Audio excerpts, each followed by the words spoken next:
In today's video, I'm going to teach you how to see which files are shared using a link in the Shared with Me section of Google Drive. Start by opening your favorite web browser and heading to drive.google.com. If you aren't already signed in, you'll be prompted to log in to your Google account. Go ahead and sign in as you normally would so you can access your Drive. Once you're in, look to the left-hand side of the screen. You'll see a menu with options like My Drive, Priority, and more. Click on Shared with Me.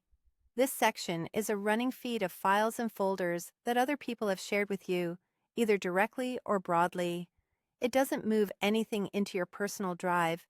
It simply shows items that are available to you based on how they were shared. Now we're going to narrow that view specifically to items that were shared via a link. At the top of the Shared with Me page, you'll see filters that help you sort through content. Find the one labeled People and click it. This opens a small filter control. Click the drop-down under People to see the available options. From that list, select Anyone with the link.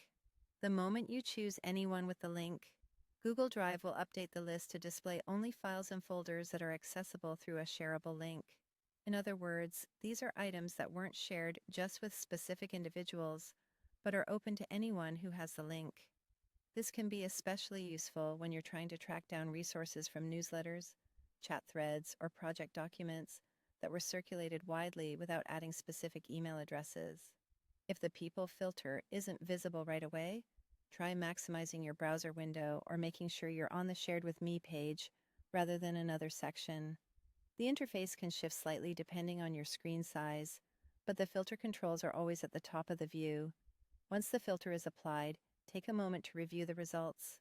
You'll see items from various owners, and the permissions on those items are controlled by the original sharer. Keep in mind that seeing an item here doesn't mean you can change its sharing settings. It only reflects your current access. That's how you find files shared using a link in the Shared with Me section of Google Drive. If this video helped, please like, subscribe, and share. Thanks for watching.